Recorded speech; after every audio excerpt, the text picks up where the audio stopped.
Hello and welcome, ladies and gentlemen, to MMS Formula 1 Season 5 Round 8 of the Championship. Today we are in Canada, the better land of the three, according to some, the land of mac and cheese, poutine, and maple syrup. And maybe Gilles Villeneuve. Maybe, just maybe. And Nicolas Latifi. Oh yeah, I forgot about our Lord and Savior. But jokes aside, this is, I think, one of the more enjoyed races on the MMS calendar. We have been here for the first time in Season 3, I believe, which was an instant hit. It was round 4 of the season, and it was David Granville who won that race. It was a bit hectic, but it gave us some good entertainment. Then we skipped it for Season 4, and now in Season 5 is going to be brought back, and I am happy for it. I really like Circuit Gilles Villeneuve, and you know, it always provides good racing. And also, I'm Polish, I am biased towards that circuit. You can make that comment, I won't be hurt. But without this, without further ado, to finish this long intro, welcome Miran. Yes, hello Kai. It is great to be back for Formula One, and I mean, what a thriller of a race we had last time out at the Belgian Grand Prix. And judging by that, I think we're going to be in for a very exciting round here for the return of the circuit Gilles Villeneuve. It's going to be exciting, I am sure. It is. I mean, considering the grid we have, yeah, we will have quite a what am I doing? Quite good racing. Having a bit of a struggle. I should probably give myself some water as well. But anyways, Miran, any comments about the circuit? I mean, it is, despite how it looks, it is a very fast circuit. Short lap times are to be expected, and I think there are some quite good overtaking zones, especially into the hairpin, obviously, which I think we're going to see the most overtakes. And then through the first couple of corners, we could see people like Daniel Ward sending it up the inside of Matthew Falcon for the race lead. Who knows? But all I do know is that we're in for a very thrilling race. I agree. So, without further ado, let's get down to the track. I'll do the first 16 and then you'll do the bottom one if you don't mind. So, here we go. On pole position, we have Matthew Falcon. Again, 7th pole position this season. I mean, congratulations to him, kudos to him. Can't say much more. Despite that he's barely grasping championship contention. He is grasping it, just, not fully. And joining him on the first row is Daniel Ward in the Scuderia Italia. That car looks quick today. Overall, that car just looks quick this season, and he might be the surprise showing. Last race, he didn't really have the chance to do so, retired. But, he's still probably going to be able to show something today. Then we have Rakus and Harry Herhold. His brother won the IndyCar Tesco race of Rockingham we just streamed. Be sure to check that one out. It was pretty hectic. Then we have Helen Shahin, Joseph Murray, Michael Valak, Johanna Holmqvist doing well for herself in that Onyx. Then we have Hendrik Sassar and Lotus. In Lotus, what a Giuseppe Radianta in the Lotus. Then we have Michael Maher, Tamer de Jong, Michael Teller, and Nick Tander. Nicky Temper, ladies and gentlemen, is back in Formula 1 in the Minardi, replacing the race band Colin McGuinness. And I have to say, it's not a bad comeback for Nick Tander, sorry. Force of habit. P14, that's actually acceptable. Then we have Alex Gromov and Ben Zwoldinger, once again very good qualifying for the Zaxby driver in P16. And in P17 will be the arrows of Sergei Kozak, accompanied by Max Pisonia. Then behind is teammate Guttorm Pedersen, followed by last time race winner Tobias Reaper in 20th position, as Henry J. Brown starts 21st, with Marcos Aguirre, who is replacing Kyle Wilhelm for 2 races at Zaxby, making his return to Formula 1. He will start P22. Mateusz Materials starts in 23rd, with Ollie Katzenberg in 24th. Very good qualifying for him. And Jafar Blackwood, who is back in the car, starts P25, with Igor Witt in 26th. And it's Ari Soilu in 27th. Lone March as Arkadio Kupnik starts in 28th. Alexander Park is 29th for AGS. And Lucas da Silva takes to the P30. And the final 2 cars on the grid will be Thomas Nisbet and Aaron Curtis. Now then, the grid is all set. I think Nick Tander is a pretty interesting talking point, obviously, in P14. Yeah, Tander is definitely going to put a spanner in the works of a few of the midfield teams, but also, the Arrows team finally having 2 cars in the race properly qualified matters to them as they look, they're set on, finally bringing back decent results to themselves as they struggled a bit this season. But yeah, without further ado, I think we should start the race, Miran. So here we go, the lights are coming on, you can see them, it's going to be 10 red bright lights as they're all on now. And we're green here in Montreal, and look at the lightning storm from Daniel Ward. He's not going to wait to take the lead of the race. Gets a bit of a... That was a lot of acceleration there. Massive wheel spin on the brake into the corner, but it is him into the lead of the race. Harold and Rackers on side by side. Shahin in the background, not too shabby himself either. Still side by side the Williams car and the Benetton, but it is going to be the South African to come out on top. It is Ward leading from Falcon. I'm just going to make sure that the car crashes. Oh. Okay, well that's pretty good. Back to the front pack, it's Michael Maher making a move on to Radianta de Jong in the background as well. Tanda holding on to 14th at the moment as Gromov has made it past the arrows of Sergei Kozak, or the other way around, I am not too sure. Anyways, Ward still leads from Falcon, the McLaren having some good pace here. To the inside, into the hairpin, no, he's going to wait with his move. Any overtakes being done here. Joseph Marine to the back of Mihail Valyak, as not many moves being made here, apart from the absolute send double overtake from Guttorm Pedersen. That's a good overtake from the man in the Real, as he gets for Sergei Kozak. His teammate now, Max Bezonia, was side by side of Tobias Reaper for a while. Didn't really make anything of it. Sure, Michael Maher to the inside of Giuseppe Radianta doesn't manage to make the move stick as the cars drive over the inside curb at the Wall of Champions. It is Daniel Ward. Daniel Ward leading the race. Shahin now to the inside of Mihail Valek. They're going to be side by side into turn 3. It's actually a calm start for once.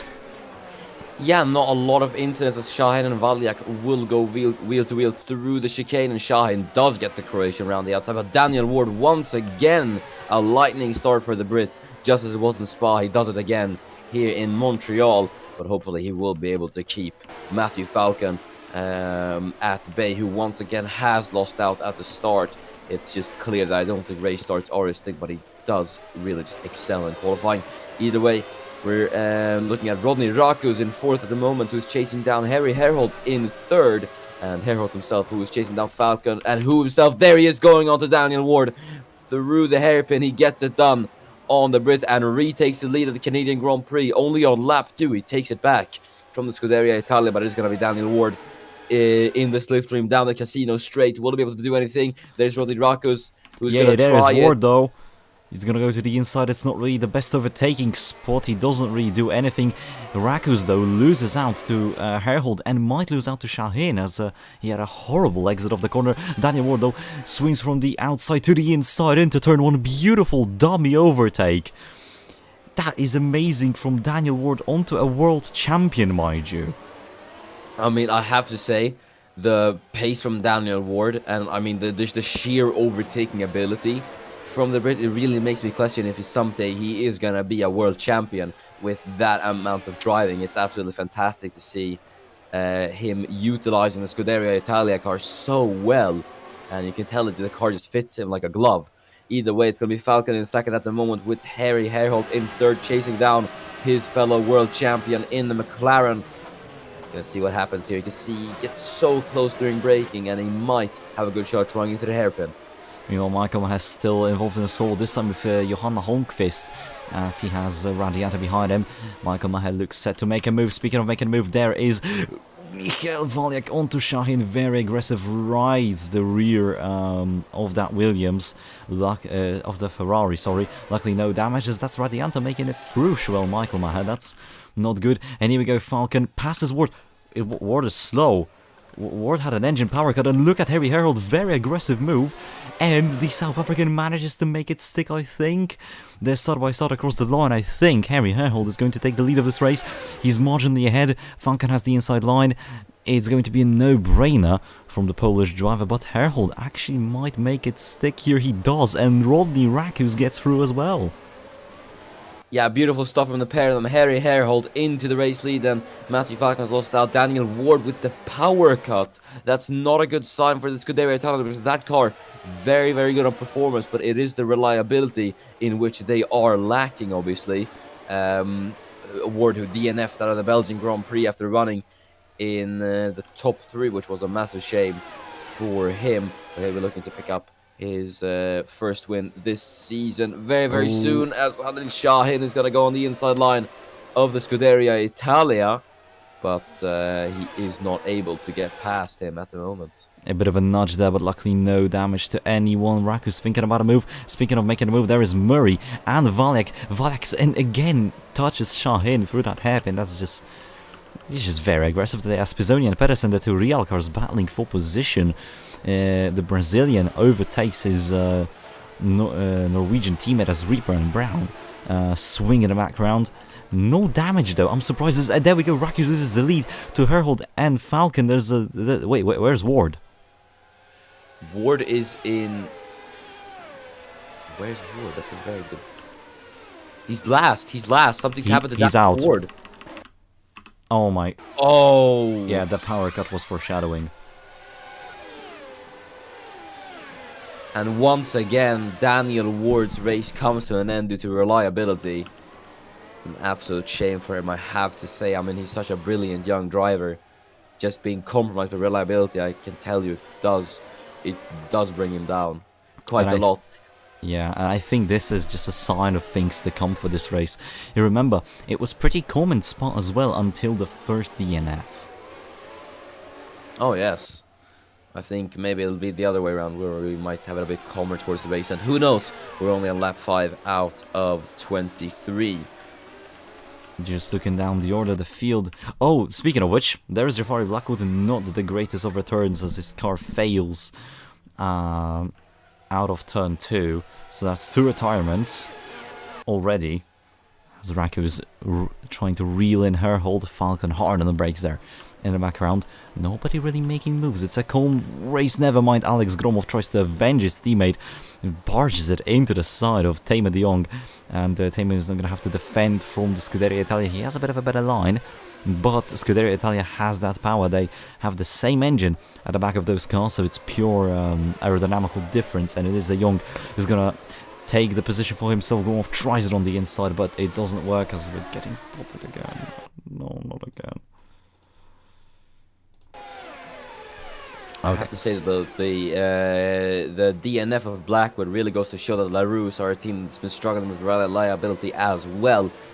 Last race you had Van Damme, who was obviously in for Blackwood, who just retired on lap 1 of the race. Really goes to show that LaRousse have some... There's been an accident on the track, and that's Ari Soilu out of the race. It's that's the only march in this race, and it's out now. Oh, and it's a brake failure. Oh, into the final chicane as well. Yeah. Ooh. It was good thinking of Soilu to just drive along the wall, because then otherwise he would have gone straight into Thomas Nisbet. So quick thinking from Ari Soilu there. Have to say, very well done. Yeah, and he just pulls over into the Wall of Champions. Maybe he's trying to say that he will be champion one day. I'm not sure. Interpret that how you want to, but back into the race, it is calm, as you said. It's just a bit of a, piggybacking what we had in Rockingham. Yeah. Oh! And we were just talking about being calm, and Matthew Falcon, his engine's gone up in smoke.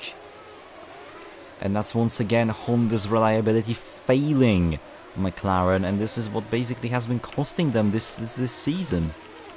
It's Honda's inability to make a reliable engine that has put McLaren out of any championship contention this season, as that's why Michael Maher making a move on Radianta, still trying to have some hope for a nice fight this season. Back to the front, it is now Herhold comfortably, in P2. No worries about a very quick Polish driver and a McLaren behind him, but he still has Murray behind him. That McLaren is very good on straights.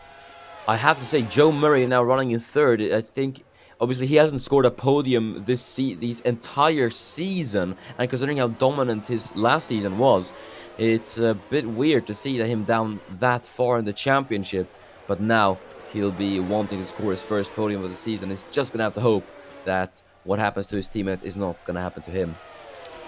Yeah, though accidents like to come in pairs, as Polish saying goes.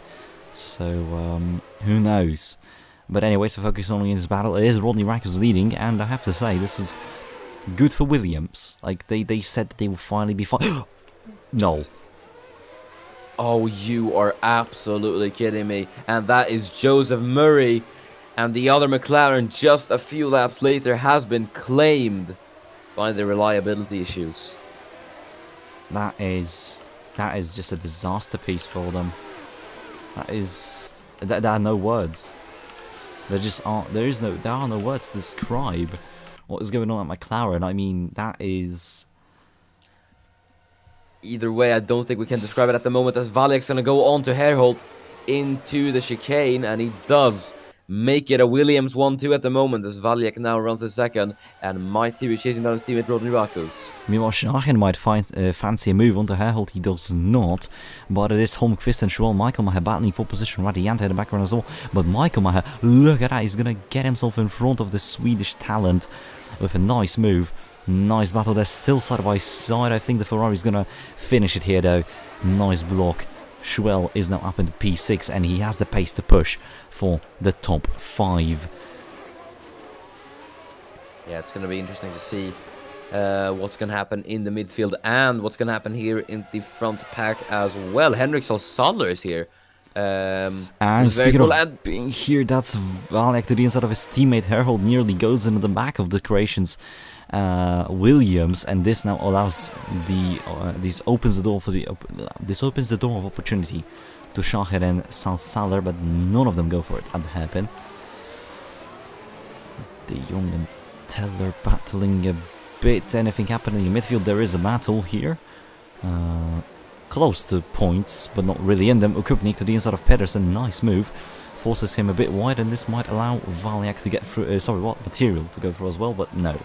The Polish driver gets blocked back to the front. It is De Jong trying to make a move from Tellers. Radiante sliding across the track.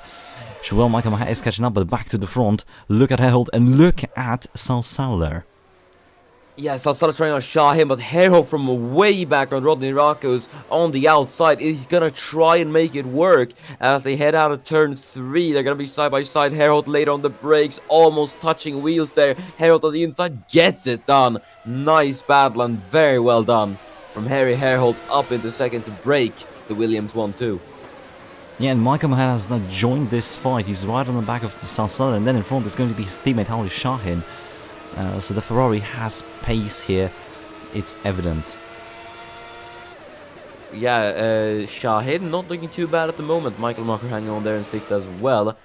Obviously, it was the later stage of the race which caught them out last time out in Spa. So they'll just have to hope for not the same thing to happen. Again, there's Radiantor on the inside of Holmqvist. And it is going to be Giuseppe Radiantor who does get past the Onyx driver. And there's Tander running in... Oei, Aguirre dirty onto Henry J. Brown, nearly puts him to a spin, and this allows Arkady Kupnik to get through. Look at it side by side with the Osella. It's gonna be Kupnik in the Onyx who does have the better leverage down the straight. And there's Tander being pressurized by Tobias Reaper on the outside line. Tander's gonna be side by side with the German though, as he did not get the best of exits into turn 1, and Reaper is ahead before the corner.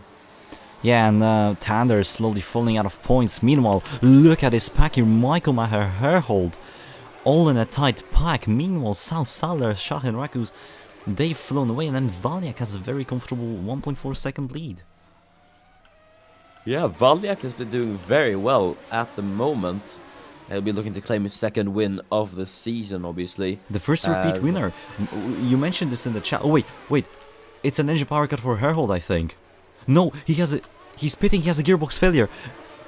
That's massive. He's 2 points off Giuseppe Radiantor. He's had 2 DNFs already. A third straight DNF for Harry Herhold. That's going to be massive in the championship.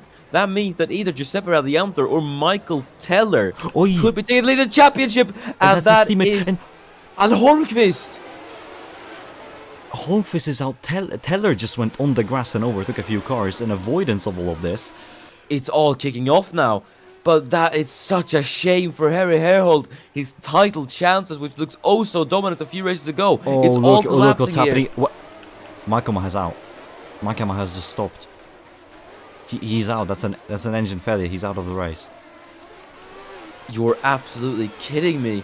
It's all just descending into chaos now, as there's De Jong with damage being overtaken by Reaper. We know he likes to do well in chaotic conditions, and control the field as he's going to go on the outside of the damaged Benetton.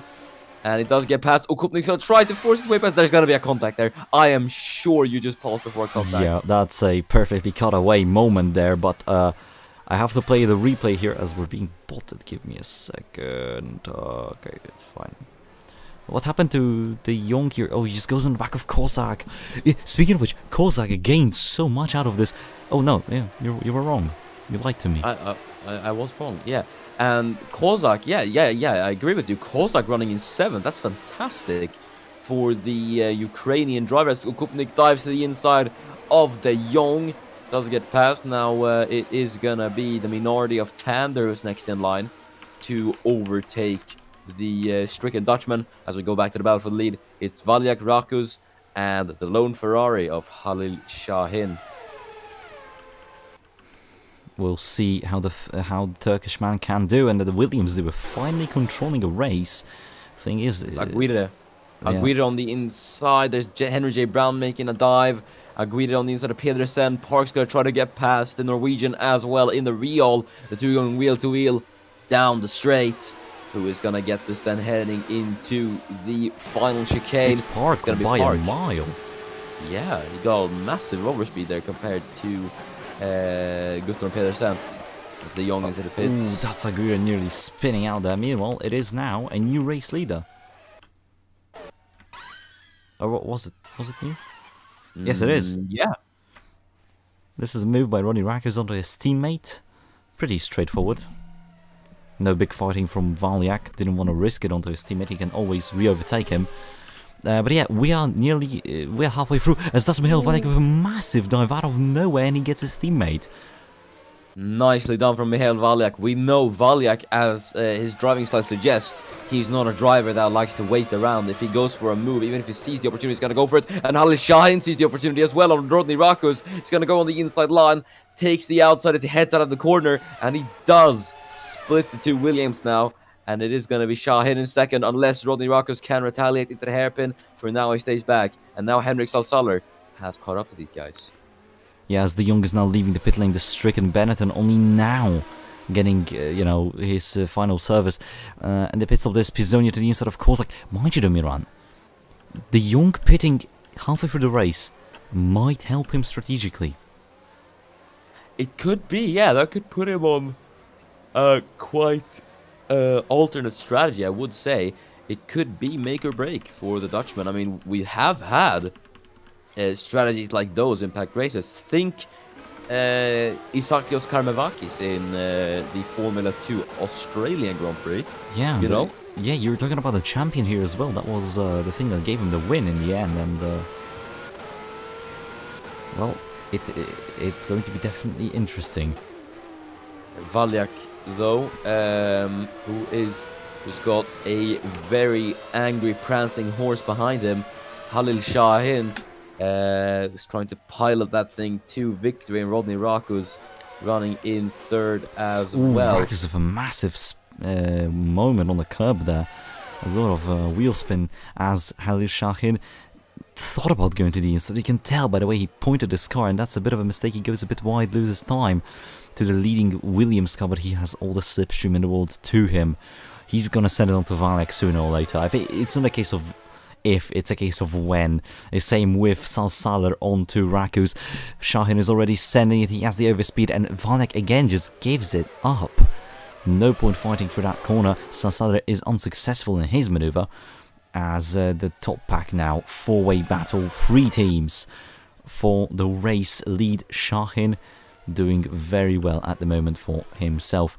Down the order though, it is a very good day if you're a midfield team. Yeah, now that all the big guys have been put out of the race, it's going to be people like... and Aguirre's coming in already. It's pit stop window time. Well, that is Yeah, I have to say a very, very early stop from Marcos Aguirre, but he's going to be the first of the pitters then. But Shaheen taking the lead of the race from Rodney Rakus, or sorry, Michael Valek, I mean. But And Rakus Rakus running is in third. coming in. We also saw Valdingen there with the pit light on. Valek and Shatner are going to fight for the lead of the race, and they're going to be left alone by the number 5 Williams of Rakus. Sorry, number 6, as that's Valek in the number 5 going into the lead of the race as he overtakes Shaheen for the hairpin very nicely. Shaheen low on fuel though. Oh, it's going to get spicy. Salsaler coming in. Radianto low on fuel. We might see a few strategic mishaps here, Miran. It could be, yes. Ferrari are gonna have to play it safe as Okupnik makes contact with Waldinger. But there's Rocco's in. Shaheen's gonna go for another lap, so is Valiak. But the thing with Valiak, I have to notice, he has been very aggressive when it comes to making moves. And I have to say, he just absolutely forces his way through on the other drivers. And I have to say, even though he's getting his elbows out, it's very, very fun to see. Meanwhile, Miran, look at this. Salsaler has jumped Rakus in the pit lane. And they have very good stop from the Lotus pit crew that has put them ahead of Rodney Rakos, and that's material smoking. Yeah, that's not good. He's gonna retire. They're bringing the car into the pits. This lap, that's not the greatest comeback for the Polish driver. In fact, he's already losing a lot of power. And now Rakus is going to be stuck behind the stricken Ligier, so that's not going to be the best for him. That's Aaron Curtis nearly. The thing with Rakus here at the moment, he is going to want to get past this traffic as quickly as possible, and he got really unlucky just being put behind the Ligier of material, as there's Pedersen who's having a look on Henry J. Brown, but now Henrik Salsari should in theory be third, and I should remind you, Kai, that Henrik Salsala is P4 in the championship, 12 points from Harry Herholt, and he has not scored a single podium yet. Yeah, this one's going in the history books, really. Pure consistency. And look at this. Lucas taking the lead of the race. Again, the Tyrrell strategy is real. Look at this. I mean, I don't know which geniuses at Tyrrell built this car, but I mean, that thing's got absolutely fantastic fuel mileage. It's a Tyrrell 1 and 2 because of this massive gap. And then Nick Tanda is currently third. Obviously, Pedersen passes him now, but that Minardi is gonna go long. That Minardi also has good fuel mileage. And look at this. Valek, Radianta has jumped Shaheen in the pits. There is Salsaler, and there only now you can see Rakus. Yeah, Rakus has really lost out here. Now the question is, how well are these guys going to be able to get through all the traffic? Oh, that's a good question, especially when you have people like Park here who are pretty much holding up the top pack. Look at this. He separated Valiak from Radianter and Shaheen, and they're not really catching up to him, but he's going to be such a big hindrance that, you know, you could make the argument that this is going to be between the Tyrrells and Valiak, as Teller is going to pit next lap. That is interesting. Then we'll see if the overcut will pay off. Most likely it will, but I don't think it's going to be another race lead situation. Or maybe, who knows. But yeah, Valiak has breathing room between him and Radiantor, who is in provisional second at the moment. That obviously being the AGS of Alexander Park in P7. So we'll see what he can do as he comes into the pit lane. Now there is quite a big gap between Valiak and Radiantor, who has overcut Halil Shaheen, obviously who's now down to third. So he's not coming in. The what? But that's not good. They're just gonna lose time, or so I think. That's interesting. Curtis and Vitt are also doing this, but I think they overshot it. Tender and Brown as well, but they're coming in this now. But I think Tyrrell is making a mistake here. They're gonna overshoot the window, because there is a point where you just start to lose time when you're doing the overcut. Because, you know, your tires are worn. Even if you have less fuel in the car, you know, you're still losing time because of the tires. So It's weird. It's definitely an interesting strategy. Yeah, I think we'll see how it will pay off for Michael Teller in the end. Same with Tobias Reaper, who I believe is coming in this lap as well. Yeah, I believe it is a double stop for the lads. Yes, it is. Meanwhile, Tander Now- and Henry J. Brown came into the pit lane now. Obviously, they're going to be passed by the top guys, but I mean, still, Nick Tander driving a very... I can't believe I'm saying it, but he's driving a very good race. Yeah, I mean, considering what happened last time he drove in Formula 1, I gotta say, I mean, it's not bad. Especially considering what kind of a season he had in Formula 2 as well. That was a howler, okay? I have never seen a big disappointment. No! And that's just, oh, Henry. And that is Henry J. Brown's engine going up in a fire. What are the chances? Right. Oh, that's Nisbet out as well. That's both of the Rus cars now out of the race. And this leaves out... What? Hello. That's a Kupnik. That's a nice parking job there, but... That's a failure as well. yeah, that's a brake failure. Ooh. Pedersen got so lucky. Yeah, once again, good thinking by Arkadio Kupnik to get out of the way and just not plow straight into Pedersen. Yeah, and the car just fails. The team tells Nisbet to pull it over. It's race over for 3 cars, sorry now. And we're following Michael Teller.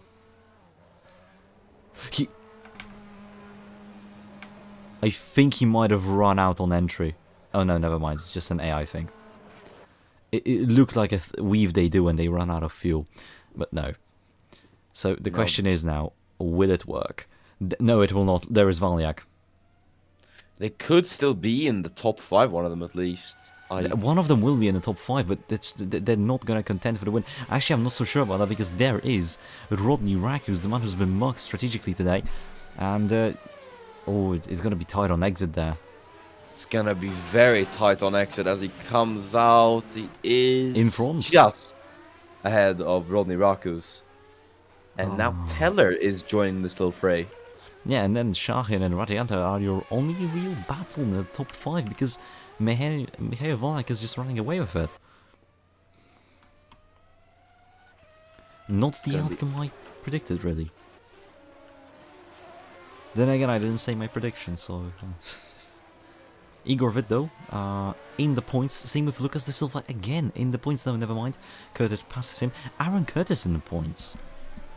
That is interesting. I mean, I'm pretty happy for him. Yeah, the AGS team usually relied on Alexander Park for points, but now they have 2 cars in those positions. Only Katzenberg as well, not too far off of points. Marcus Aguirre there, and then just De Jong. That pit stop did not benefit him whatsoever. He has no pace. The damage has seemingly ruined his car. Yeah, it's not going to be nice for him, as Rakus is trying it on Michael. Teller isn't close enough as Teller gets a massive bit of oversteer. And that is going to benefit Rodney Rakus. Is he going to try it? He goes to the outside, but he's going to switch to the inside. No, he stays behind. Very weird behavior.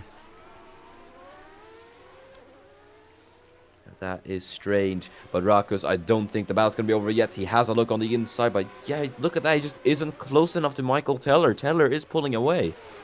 Something's wrong with that Williams. It just doesn't look okay. Also, Rodney Rakus has the fastest lap of the race. As they are closing on Mihail Valiak right now. He did pit with them though, so that's interesting. I wonder where that pace difference comes from. Radiator is pulling away from Shahin now.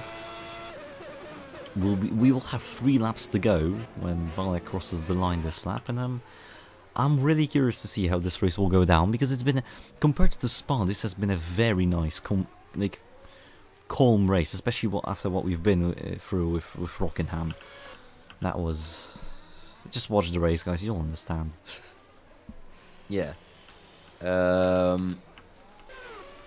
At the moment, though, I think the race after the stops, it's become quite calm at the moment.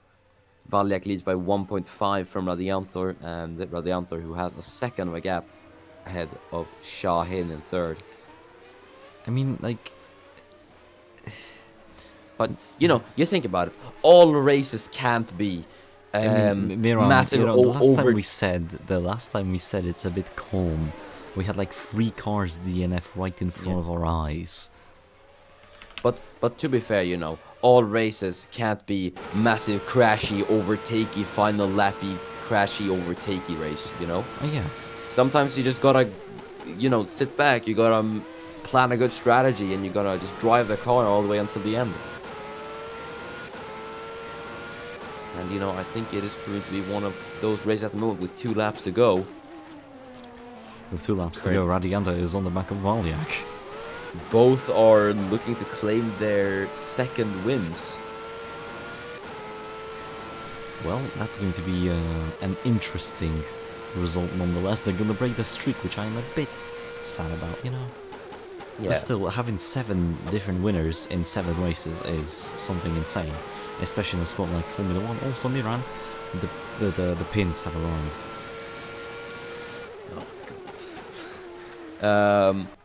Either way, Rakus and Teller are battling now. Yeah, that's going to be Rockers on the inside of Michael Teller. Teller's going to do his best job at defending as he's on the inside, heading through turn 2. And it is going to be Michael Teller who is ahead of Rodney Rakus. Nice, clean move as we're going to move to the top 3 because look at this, Miran. Yes, Radiantor very close. I mean, whatever he does at the moment, he will be leading the championship. So all he has to do is just finish just in the points, and he will be in the lead of the championship. So I guess Radiantor will be wanting to do it in style by taking the second win of the season from Michael Valiak as they're going to head into the hairpin. Does he try anything? No, he does not. And Halil Shahin, in fact, is catching up to these guys. You know, I think Radiantor's going to leave it for a last lap overtake, but he might run out of time. Marcos Aguirre is out of the race. We're not gonna see him parked on the side. I'm just gonna show what happened. The Young might have been involved in... No? No. It's just a failure. Sadly, the Zach speed didn't last that long. Shame. The Yamaha engine is not a good one though, so that's understandable. Back to the front though, we have a battle for the lead on our hands. 3 different cars, 3 different drivers. Final lap. That's a great scenario for a race to end. It truly is as we approach the first couple of corners for the last time for this Canadian Grand Prix. And it's going to be Valiak versus Radiantor versus Shahin. Williams versus Lotus versus Ferrari. 2 are going for the second. 1 is going for their first this season. And it's only going to be 1 driver who can come out on top.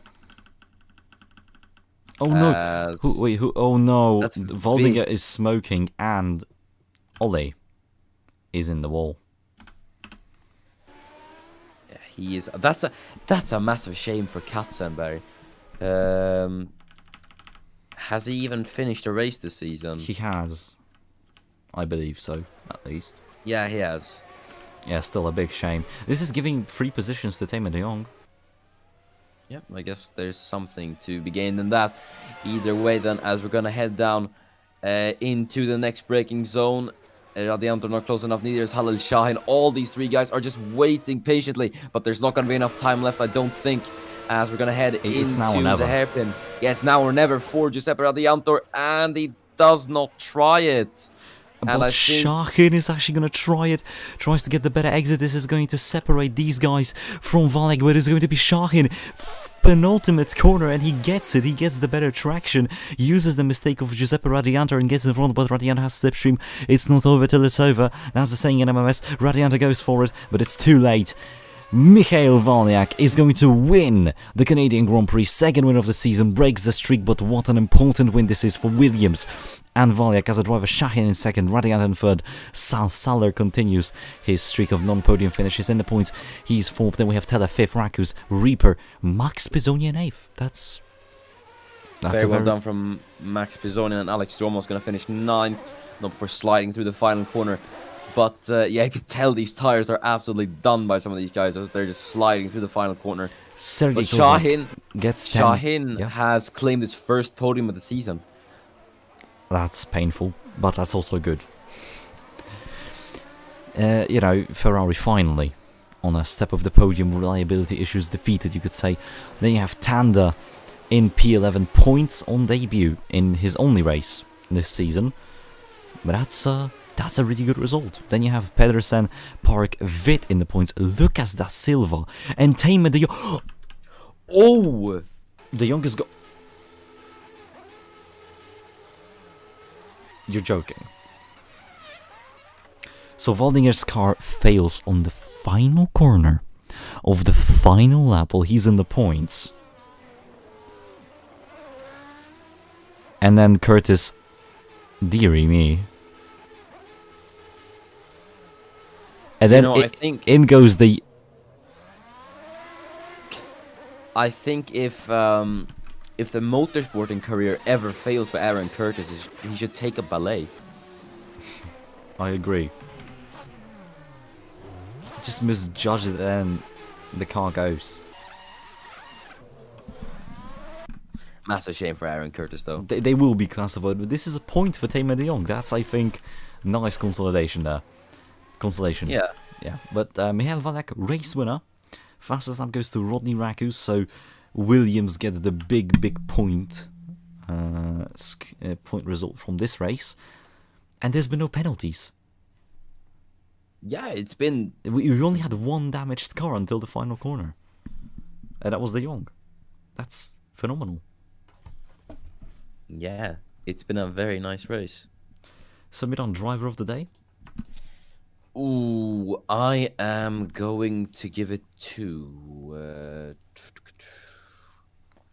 I think Khalil Shahin deserves it. I don't really know why, but I mean, he did not have the greatest of qualifyings, and he clawed his way through the field. He was hampered by the strategy. In fact, he was behind.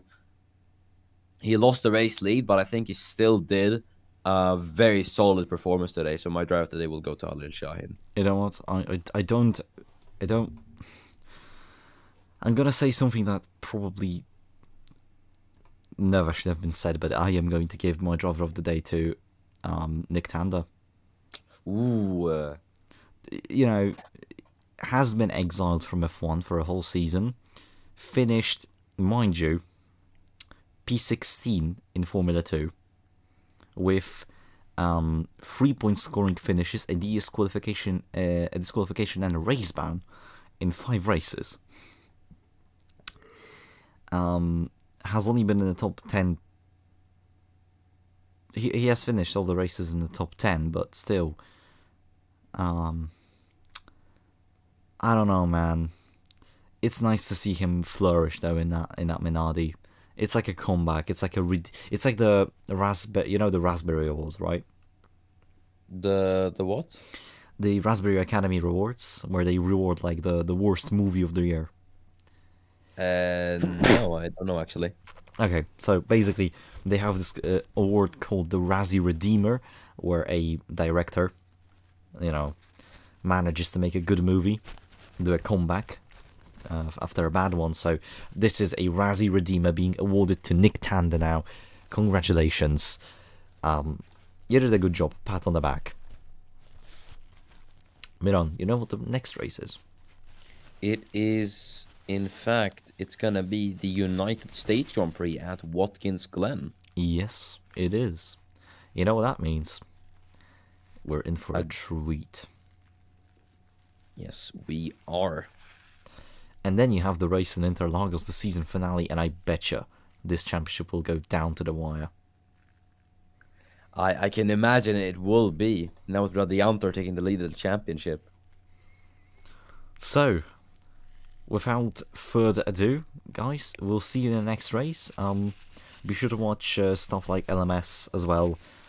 We're setting up the opener of the season this weekend, I believe, so, be on the lookout for that. Be on the lookout for the United States Grand Prix of Formula 1 and the Vodafone British Grand Prix in IndyCar, alongside of, all the other general things that are happening in the server. thank you for watching. Any closing remarks? No, I guess. Thank you for watching. Yeah, thank you for watching. We'll see you in the next one. Be sure to be safe on the road, so when you seatbelt, and bye bye.